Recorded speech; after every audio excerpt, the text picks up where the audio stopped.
tuned into KTS and welcome to our today's episode of the Entrepreneurial Spark program. My name is Regina Orlando and with me are our resident panelists. I have Mr. David Sergon, a lecturer of entrepreneurship, Moi University, and also a consultant. And on my left is Dr. Bernard Nashima, a senior lecturer of entrepreneurship, Moi University, and also a consultant. Welcome to the program. In our last episode, we discussed about family entrepreneurial ventures, and from that discussion, we really had a lot of feedback coming from you viewers, and that's the reason as to why we decided as a team to interrogate some of the questions you people raised. And keep tuned as we take you through the program. Gentlemen, why do you think we had such a big response from the viewers, Mr. Sergon? Thank you, Regina, for your time. The main reason why there was a lot of feedback from the publics who are watching this program on family entrepreneurial ventures could be because of several reasons, but I will mention maybe a few reasons. One of it is that we are aware of 80% of enterprises are owned by family. So family-owned enterprises globally constitute about 80% of the enterprises. And therefore, if people are watching, they could be having a business here and there, ranging from maybe a business in the retail sector, service sector, or in the manufacturing sector, ranging from a kiosk all the way to a manufacturing unit. Mm-hmm. So that could be one of the reasons why many people raise the issues. Number two is that when you look at the family businesses, usually it is actually having a lot of issues to do with conflict and feuds. Mm-hmm. Remember, in our context, African context, you realize that at times we are unable to really prepare for succession planning. So much so that at one point in time, you realize some of the family members are actually eyeing to take over the business, mm-hmm. even when the founders are still alive. So maybe I could believe that there are some people who are facing some conflicts and feuds within a family setup, and therefore that has led to the interest in which they want to really address this issue. Mm-hmm. And thirdly is that most of our businesses are family-based because we are trying to look for sort of engagement, economic engagement. Mm-hmm. Remember, unemployment rate in Kenya and Africa in general is actually very high. So you'll find that most people will engage in some entrepreneurial venture. And as such, you'll find each and every person who has entered into business will always begin from a small venture. And that small venture is actually from the level of a nuclear family, mm-hmm. where maybe the husband and the wife begin the business. And as the business moves to the next generation, then you'll find that you rope in the siblings moving in. So we see a situation where there is serious interest because it affects each and every person in the family unit. That's why we realize a lot of feedback coming from our audience. Okay. Yeah, in addition to Regina, in addition to what my colleague David has said, the growing interest in family enterprises is founded on many reasons, as he has said.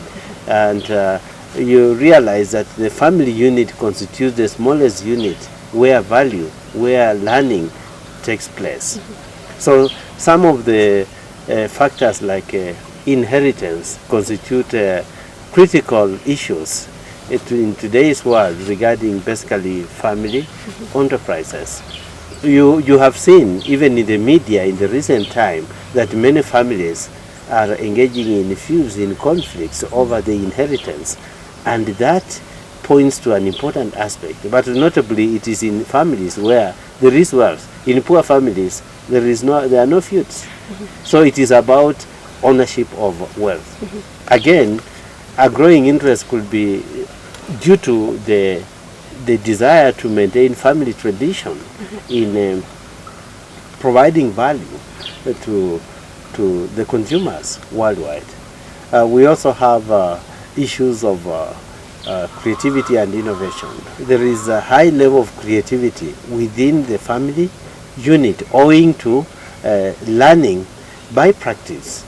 You find that the parents are doing this, and the children will be interested in learning how to do it. Mm-hmm. And the learning is much faster mm-hmm. within the family setup than in comparison to other setups because the children wake up and they learn how things are done and so forth. Okay. So given all these issues, you find that this growing interest in family entrepreneurship is not going to end tomorrow or today, but is something that will go on given that, as my colleague puts it, 80% of enterprises are family-owned enterprises worldwide.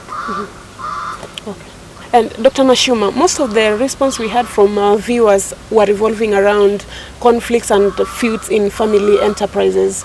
What are the causes or what are the reasons as to why these conflicts emerge in family enterprises?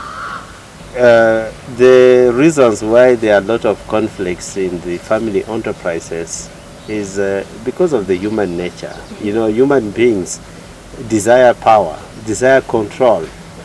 And in this regard, you find that there will be sibling rivalry, or who is in charge and who is, supposed to be supportive.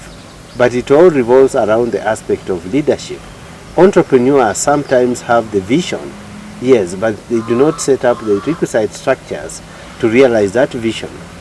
And hence, the leadership component becomes a challenge. And when the family members cannot be controlled, then conflicts arise. Equally, if there is no proper mechanism for addressing those conflicts within the family, then there will equally be a problem. But what is emanating now is that at times some of the family members engage in corrupt practices within the operation of the enterprises. And these corrupt enterprises brings a distortion from the vision that was originally, developed at the commencement of the entrepreneurial venture. And that in itself now leads to greater sibling rivalry.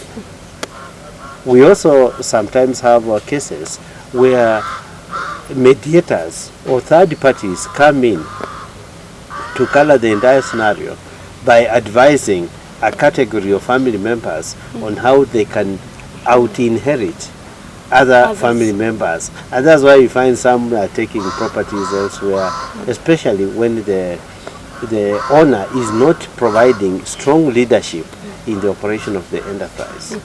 Your addition on the same? Yeah, in addition to what Dr. has alluded, another issue that is critical is the issue of succession. Succession is actually a very critical thing in managing family enterprises, because in an African setup you'll find that maybe the founder is a polygamous fellow, or you find the founder has maybe many children, and in most cases you'll find that they don't really want to engage these kids in entrepreneurial ventures at early stages. So lack of preparation of these young kids or these matured children is not there. So much so that there is some sort of a lacuna which is going to occur when we want to take over this. So you'll find the children may want to fight for space to own this. But what is driving them perhaps maybe to succeed is sometimes maybe greed, in the sense that, if you are in charge of this, then you can be able to control the estate of the founder. And every person will want to really take as much as he or she can. But if you look at also the family members who are involved in this, then there could be some sort of jealousy emerging. Because if my colleague here is running the business and I'm just an idler and I want to have the equal share, it will not be fair. So you'll find that you'll want to really be compensated based on how much effort is putting in the business. But I want to be given, yet I'm not doing anything. So at times, issues to do with what share should you be given and me, based on our effort to the business, will also raise maybe an issue that is likely to cause some conflict. So in a nutshell, what we are saying is that these conflicts arise when we lack what we call a hierarchical way of handing over the succession. If you look at the Asian community, you realize that maybe the elder son, or the elder son may take over in the next generation.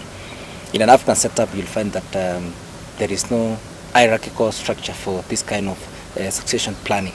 So you'll find that even the last born son could be more industrious than the others, and therefore will take over. So it creates a lot of conflict amongst the other siblings who feel like it's actually their right to take over this. So those are issues that may really cause these conflicts in family businesses.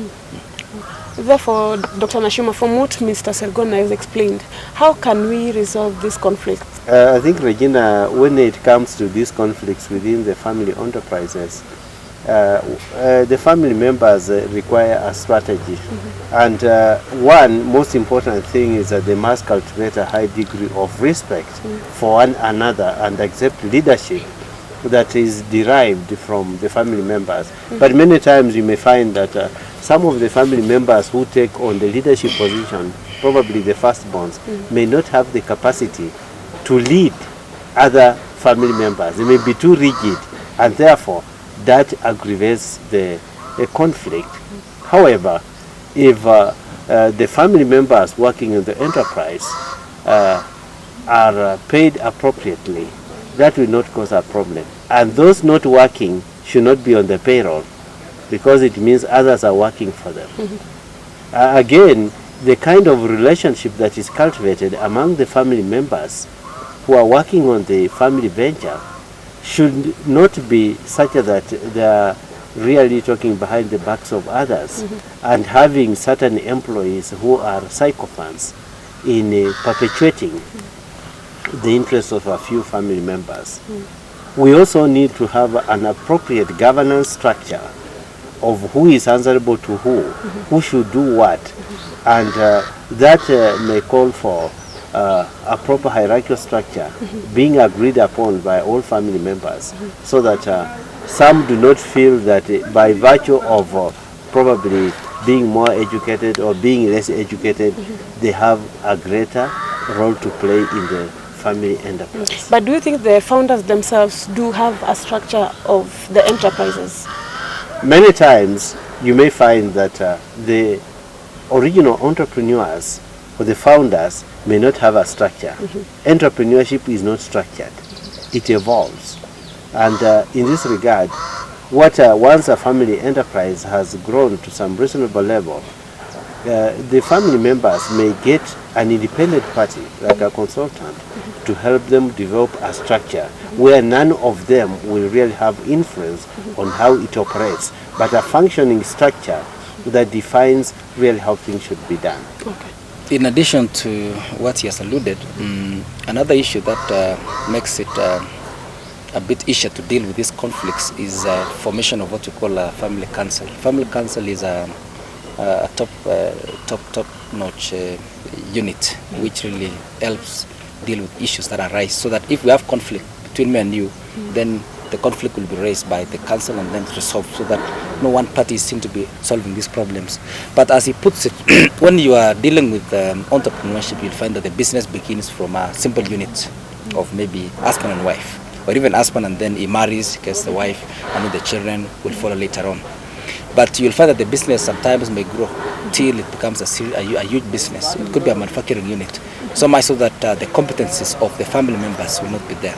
For example, if we've seen in Kenya where we have families which run private universities, it might not be possible for you to have, say, your kids being lecturers to come and teach in all the faculties of the university. So you'll find that majority of the management will be drawn from non-family members. So how do we manage the non-family members, and the members will also help us deal with these issues. So we must always deal with the non-family members and the family members in an equitable manner, so much so that we should not be seen that there are two classes of individuals, where we have the lesser beings being the non-family and the superior beings being the family. Number two, some conflicts may arise also when we have maybe some family members who will want to really harass maybe the non-family members who are very competent. Remember, the competence of individuals must be paid for. So if you have maybe a manager who is running the business very well, then you need to really have that respect, so that we treat them equally. In some of the response that you receive, you realize that some of the issues raised were the family enterprises don't really hold talent, and the reason being that sometimes maybe there is a ceiling in terms of growth, so much so that if you reach this particular level, you cannot rise above that if you are not a family member. But we should have a situation where the family can allow a loophole such that if somebody is very competent, you can still rise, become top, you become the owners, you earn your dividends, but then this fellow will deliver value for you. Sure. Unlike a situation where you won't just hang around there and you think you are doing all this. And lastly, we expect to have a situation where the family members should really divorce family issues from business issues. Take an example of a simple unit of an entrepreneurial venture where the husband and the wife are running the business. At times they have their own domestic issues. If they transfer these domestic issues to the business unit, it will affect it, because usually they say there's what we call projection. So if the husband will harass the wife will in turn project this harassment to the employees, which will in turn be moved from the employees to the customers, and in so doing then you lose your customers. Sure. So there must be some sort of a boundary between family issues and business issues, so that when you are in business, deal with your issues. After business, then you engage the next gear, you go to family issues, because at times you should not go to your home at 8 in the evening and then you're talking about business. That customer did not pay, and so on and so forth. If you are done at 7, close business issues, go family issues. That's how you can now be able to really have a balance between family and business. Yeah. Okay. We are taking a short break, but stay tuned to KTS.